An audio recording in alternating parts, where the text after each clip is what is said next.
This is We Admit by ASAP, the podcast where we share true stories from admission and enrollment professionals. I'm your host, Janice Crampton, Executive Director and CEO.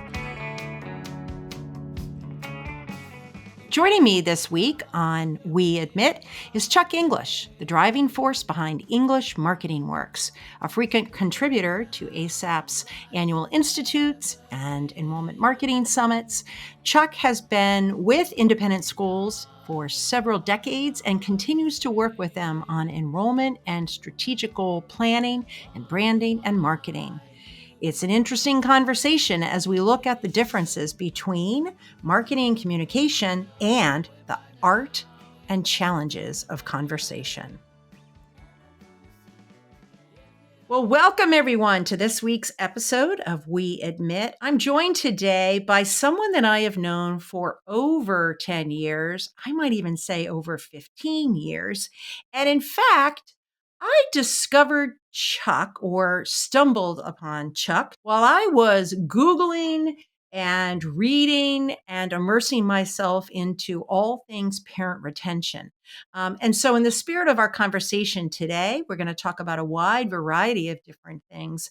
But Chuck English truly is one of those individuals that has partnered with dozens and dozens of independent schools, not only in the United States, but also in Canada and around the world.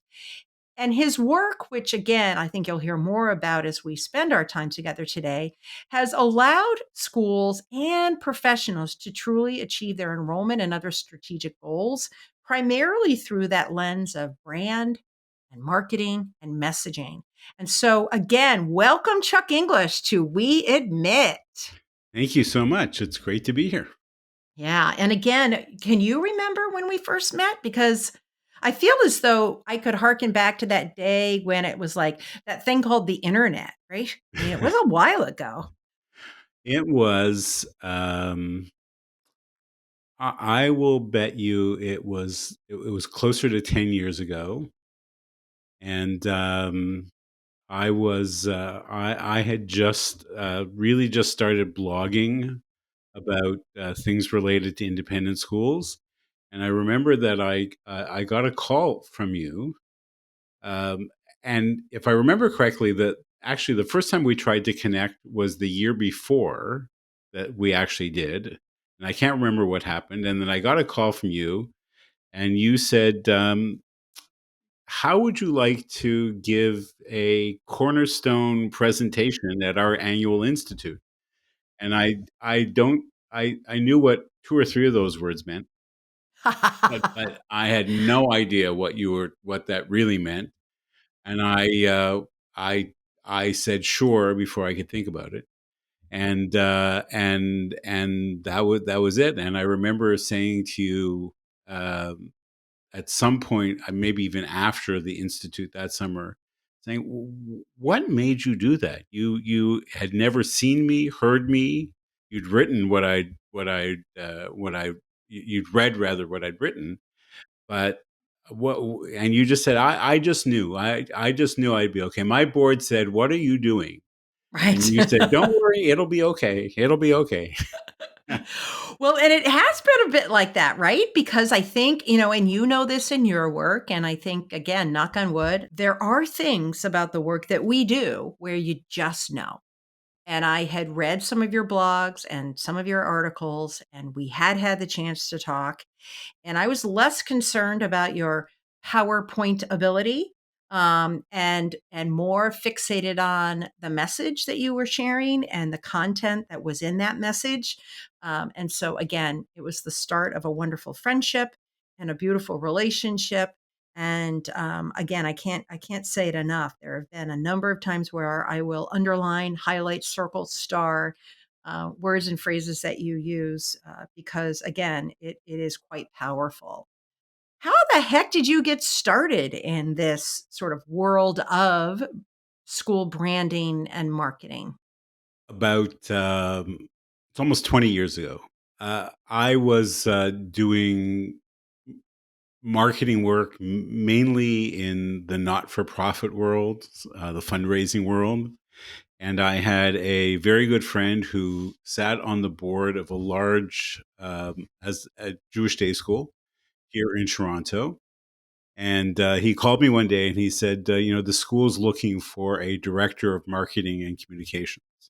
And I said, that's very nice, but I'm not interested in a full time job. And he said, do me a favor, just go meet with them, just go talk to them. And I said, but I'm not looking for a full time job. And he said, Chuck, we're friends, do me a favor. So I did.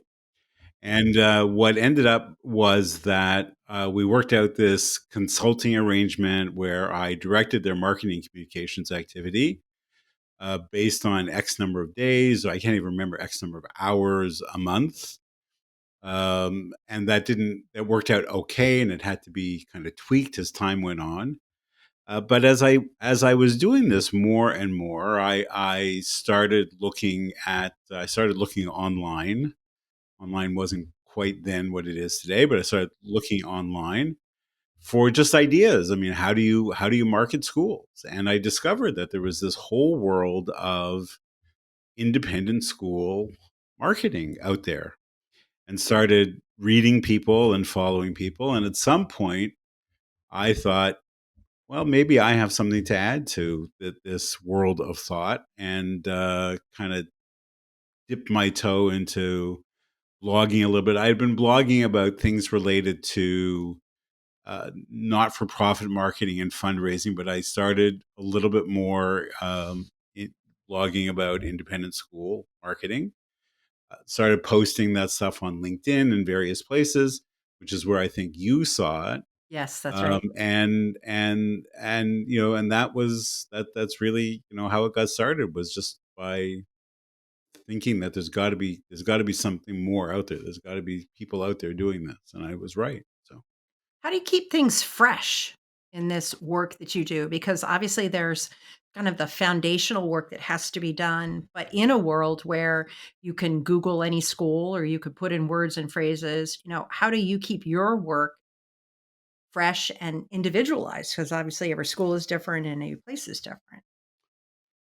uh, I keep it fresh by trying to read a whole bunch of different things, uh, uh, many of which are not school related. And one of the things that I've always tried to do is bring the best of the business world of marketing into the independent school arena.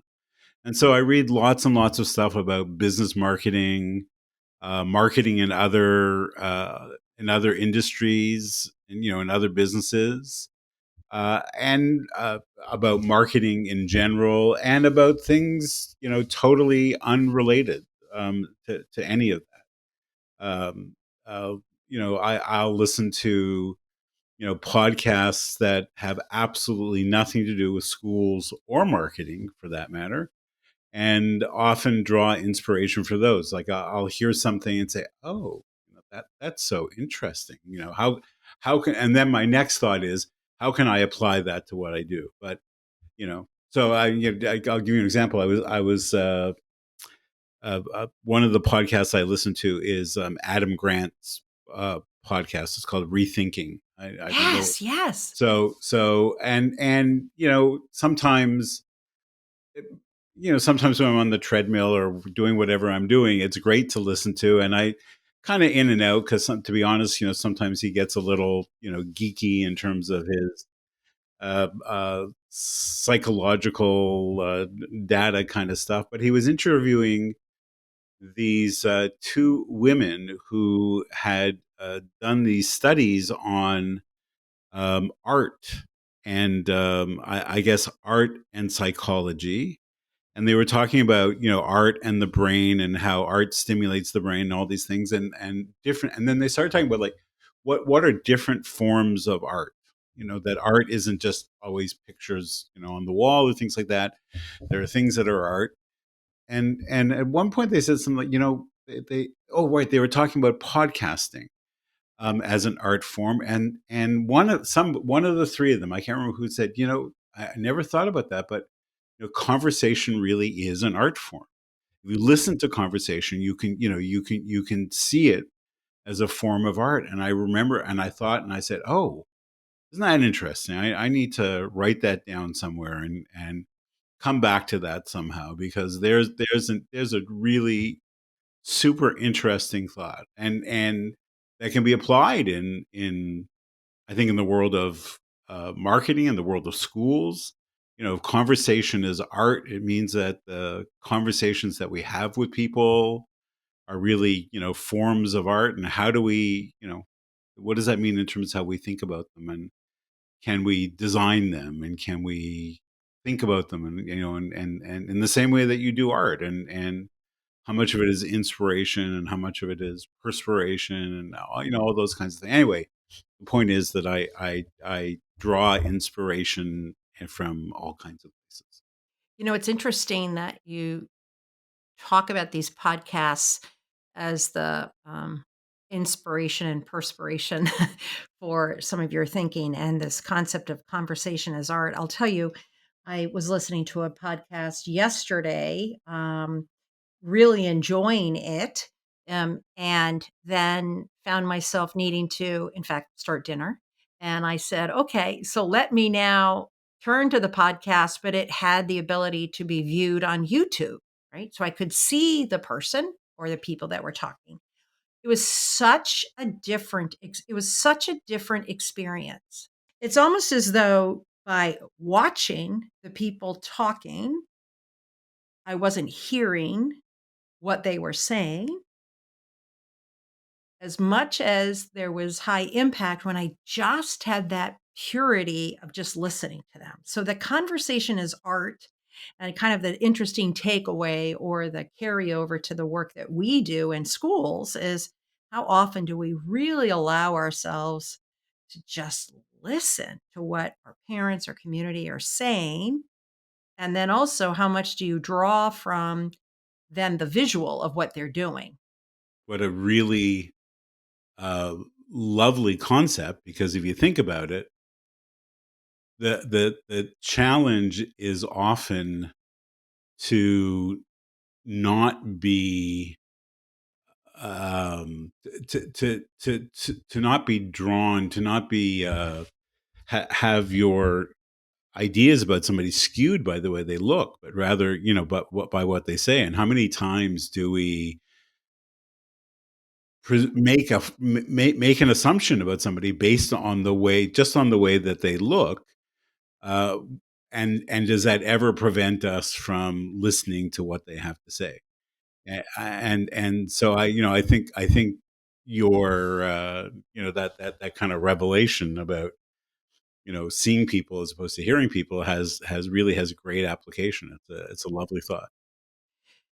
When you think about the seeing and the doing, again, your work is so based on, relationships, not only with the schools that you're working with, but you spend a majority of your time talking about the importance of relationships between parents and students. Are you drawing from your personal experience? Do you have, again, a background or experience in independent, private, parochial, day school kind of thing? Or again, is it more just you're taking kind of that business mindset and translating it into the independent school world?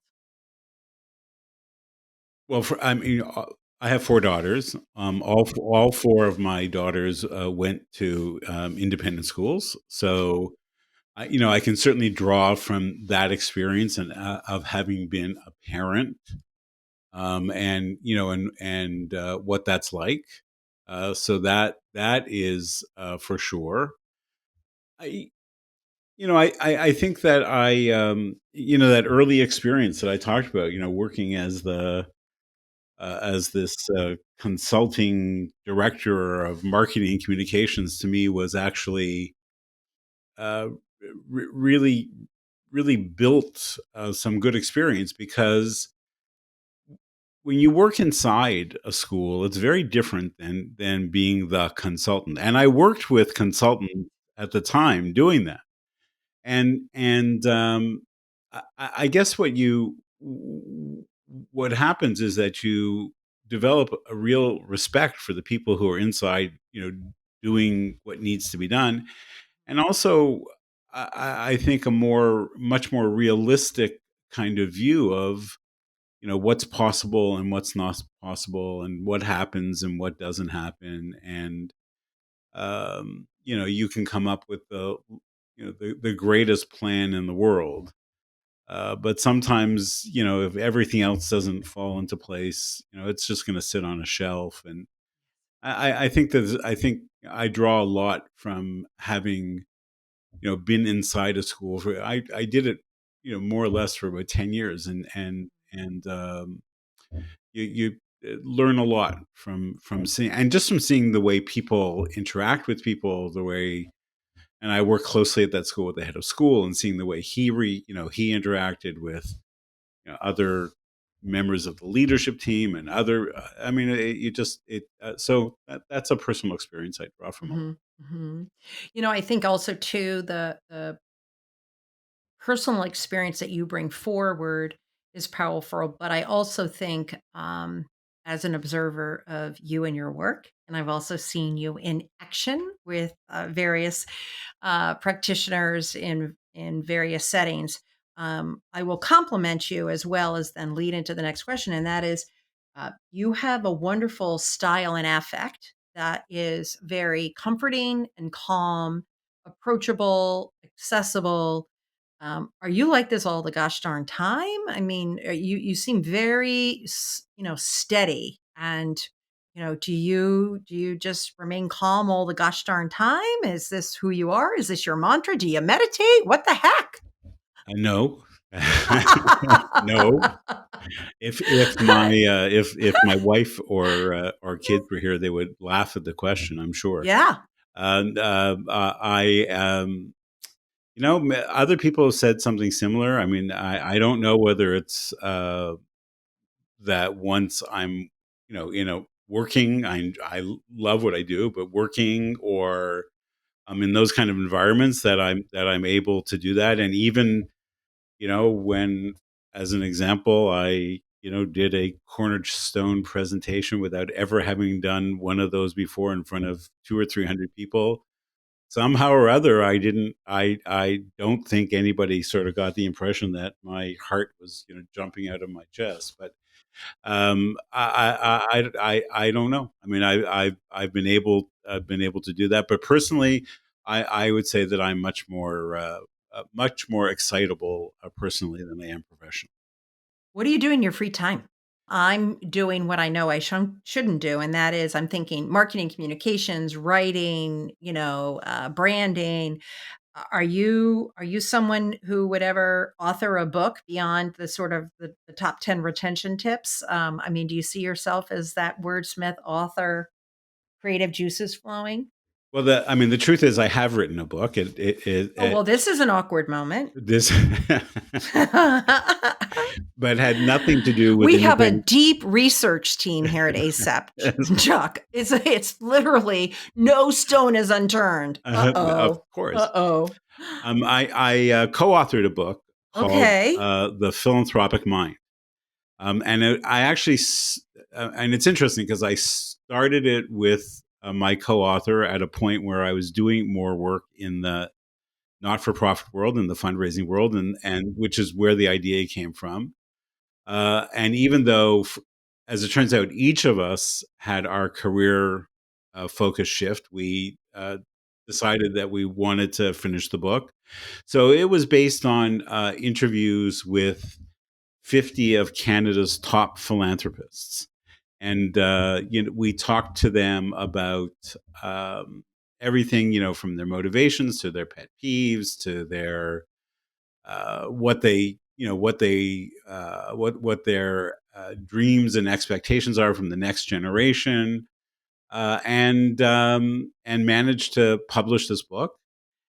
It in the philanthropic world, it was well received, and actually, I just saw something, a LinkedIn post a couple of months ago, that talked about how the book was being used as the text for a course in philanthropy somewhere here in Canada. Well, that's Um, exciting. yeah. So back to your question. Right? Yeah, I think so. Although the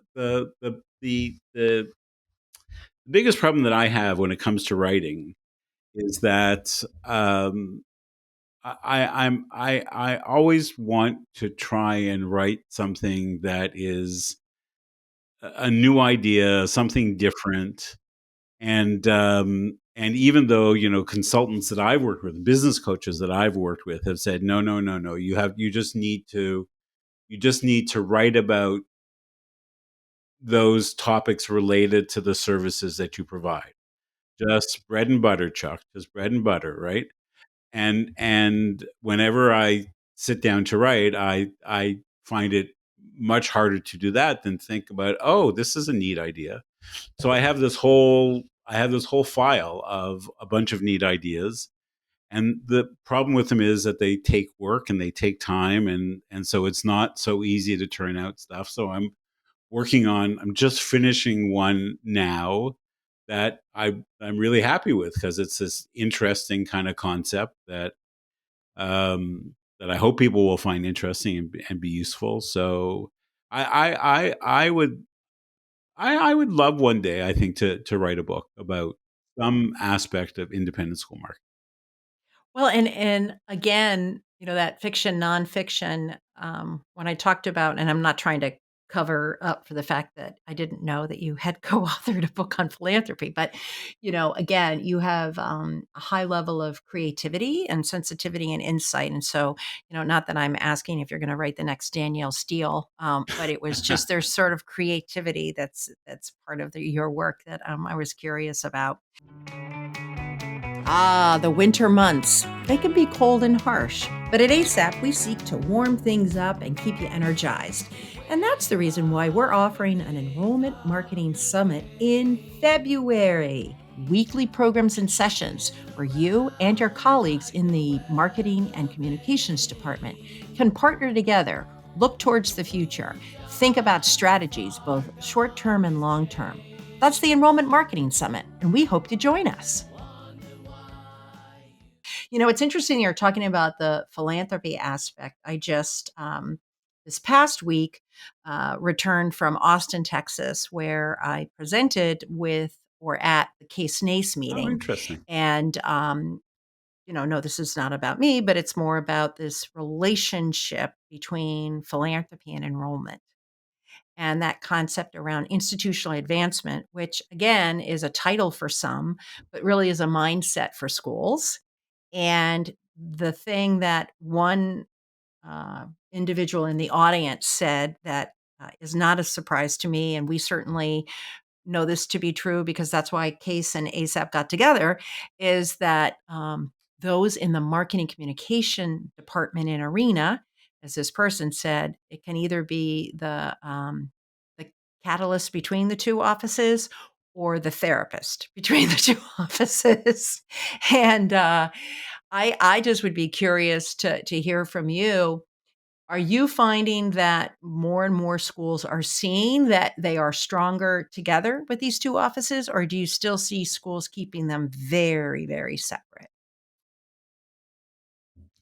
I don't think that I see schools intentionally keeping them very separate, but I also, on the other hand, don't see a lot of schools that are using a really integrated management model when it comes to those things.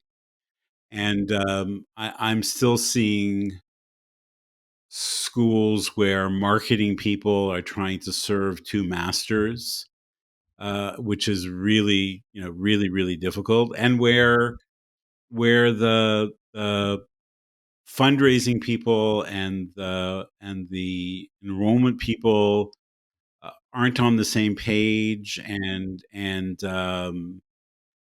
you have crazy things. I've seen like just nutty things where and some of this just is just because the way things have developed over time. But for example, where the fundraising people are doing the social media posts for the school, because somehow, somewhere along the way, that's what they inherited as a department. And then the marketing people are doing something else, and the enrollment people are doing something else. I mean, it's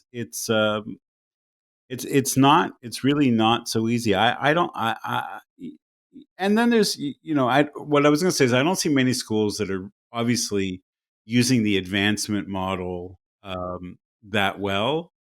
Um, there are schools where I think, and a lot of this obviously depends on the head of school, and how I think forward thinking that head of school is in terms of some of this. So, I- beyond the nomenclature, if you had a head of school that was meeting on a regular basis with enrollment, marketing, and fundraising all in the room, all at the same time, and that was a regular, fixed, ongoing meeting.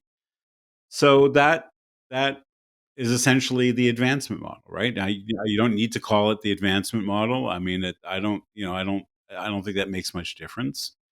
Um, but I don't, and I obviously speak to lots of people, and I convene these. I think I've talked to you about this. I convene these peer mastermind groups where I put together people who are just working in schools across the country to have an hour and a half conversation about a particular topic. And through those, I've really spoken to people from schools of all sizes and all ilks, and it's really based on that I can say that I don't know many schools that are unfortunately really using the advancement model. And I think, and by the way, then there's also the school. Then in talking about that, we kind of exclude w- probably half the schools on the continent that aren't big enough to use an advancement model, where you still have you still have the person responsible for admissions who's doing marketing, or the person responsible for fundraising who's doing marketing, or between them they share somebody providing some administrative support who does all the marketing stuff. And I see lots of schools like that. Anyway, it's a bit of a mixed bag. Well, and I think what you're also saying here is something that I think about a lot, and that's the use of the words and phrases as it relates to who's doing the do, and the use of the words and phrases as it then relates to a philosophy or a mindset. And again, I think that, and I'd love your thoughts on this, but I think in many ways you just responded with it, is this notion of worry, of course, about who's doing the do, because that's task orientation. However, don't have the "that's my job," or "that's my turf," or "that's my silo," or right, get in the way of doing what you gotta do in order to just all be rowing in the same direction, because your audience gets confused. Of course. I mean, I often talk to schools about the fact that the donors that the donors that the fundraising people are talking to are the parents, or sometimes the parents or the grandparents of prospective students. And so if there's one message that's coming out of the fundraising department, and another message coming out of the admissions or enrollment department, then people just don't know what to think or what to believe. And it's amazing to me how often people don't get that. They just don't see that you are all talking to the same people, and if the message isn't the same, then you're just creating confusion. And I think that we live in a time where confusion just leads to disinterest. And if you can't, it's like when you're online. If you're online and you go to a website and you can't figure out in 12 seconds what it is that this is all about, it's all over, right? So, if your school is sending out mixed messages, and your donors and or your prospective parents or grandparents can't figure out what the school is all about because they're getting different messages about it, they're just going to tune it out. They're just going to say, oh well. Well, or they're gonna go right to your tuition page. Oh well, they're going to do that anyway. I mean, They're gonna do that anyway, that's for that's actually, sure. by the way, I mean, Yeah. I think that that's a good sign if people go to your tuition page. At least they want to know what it costs. Tell me more. I had a school here's one. I had a school recently, I was doing a presentation for some Montessori schools, and where I'm going with this is the question was, we've been advised to put a wall or a gateway up to tuition so that you have to inquire. Right? Look, again, people can't see because this is an audio podcast, but your face is saying the same thing that my reaction was. I'm like, wait, hold it. So even if your tuition was like $5, right? Totally accessible. The fact you said you can't know what tuition is until you give me your name makes everyone say it's going to be ridiculously expensive. I can't do it. Like, talk about tuition. Have it be your landing page for heaven's sakes. Maybe not that, but who knows, right? That'll stir up the market. The digital marketers will tell you that the two most visited pages on a school's website are the homepage and the tuition page. And isn't there something to be said for then also your digital marketers sharing with you around like how many seconds they spend or what's the next page they go to? So if they go to your homepage and they go to tuition page and then they leave, that's a story. If they go to your homepage, your tuition page, and then like the inquiry page or the academic page, there's another. So, again, the art and the science of this. What were you? Can I go back? Yeah, What were you absolutely. presenting on at Case Nace? What was your presentation about? Well, I was joined by the wonderful Scott Bohan, who is the Chief Advancement Officer at St. Paul's School.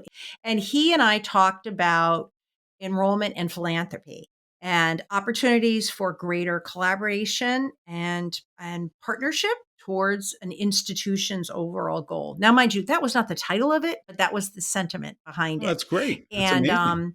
yeah, and it was again, it was not only well received, well attended, but again, it just stirred for many of us just a number of different questions moving forward. So, again, I think that more and more schools are looking to org charts to try to figure out how to be leaner, meaner, fighting machines, and to, again, be more efficient.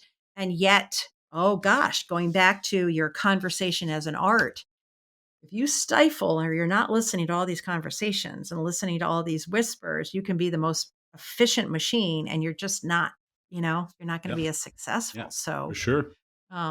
anyway, it's sort of interesting to see. Chuck, you have joined us for a number of years now in our enrollment marketing summit that's coming up in the next few weeks. And last year, I believe it was last year, again, the year's become a blur, but last year, you and I spent some time talking about marketing and communication and the difference between. Do you still see that as a point of confusion for people and for schools? You think people understand the nuances between marketing and communication? And does it matter? Maybe the other part is, and does it matter if we use them interchangeably or we say that they are different?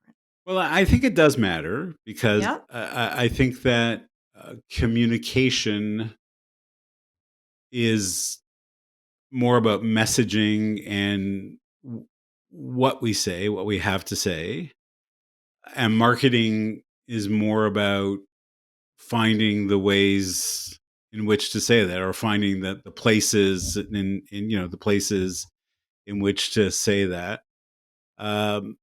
So I think from that point of view, I would say yes, although it's not expressed in that kind of way. I think what I hear a lot of these days is people talking about messaging, and being challenged by the message. What's our message? And to a certain degree, that well, not to a certain degree, that is a matter of communication. I think the other thing that I guess the other thing that the other thing that I would kind of point to is that uh, I think people think about communication as being only internal and marketing being external. I think that's the way some people kind of look at that, and that's not the way I see it in any case. But so I think there's a lot around that. In terms of particularly in terms of messaging. It's a real challenge, I think, for schools these days. I think, and is made more difficult by just the number of channels over which you have to communicate. Do you So have to communicate in all channels? Do you think that gone are the days where you can pick and choose? Yeah, I think you do. I think you have to be online. You have to be using social media, and you have to be using multiple social media platforms, and you have to be thinking about channels that people don't often think about as channels, but you have to be thinking about what gets said at recruitment events, at open houses, and you have to be thinking about your tour scripts, and you have to be thinking about all the ways in which your message as a school is being conveyed, and it can be overwhelming. And each of those needs to be slightly different, even though they all need to be driven by a kind of common toolbox, if you will. And I really do think it's overwhelming for people. I think that I think that it's really very, very difficult. And I think again, what's interesting about what you're sharing here is that this also brings it back to the philosophical and the implementation part of it. And if you, in fact, have an individual that's hired to be whatever the title might be, it has marketing and communication in it, and you're doing institution wide, but you're also doing offices, again, it's that push pull and who's going to do it. And the next thing you know, you've got the cafeteria director. Posting on Facebook because I mean, again, I'm trying to be dramatic for the sake of it, but there's nothing wrong with that person being the implementer of, but, Lord have mercy, you gotta manage it. Right, and so what I often talk about is what you end up with is in schools, which can be obviously crazy places, is you have somebody, you have the second grade teacher coming into your director of marketing and communications office and saying, Where do I get a logo to put on the t-shirts that I'm making?"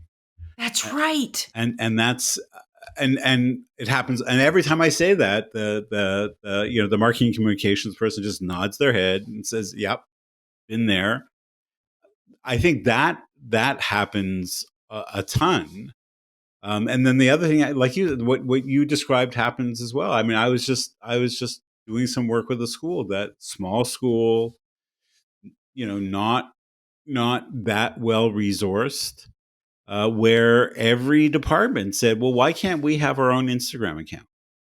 Right. Why can't the science department have its Instagram department? Why can't the art department have its own Instagram? Why can't the elementary department have its own Instagram?" And that's another thing that ends up happening in school. So you're 100% right. I mean, the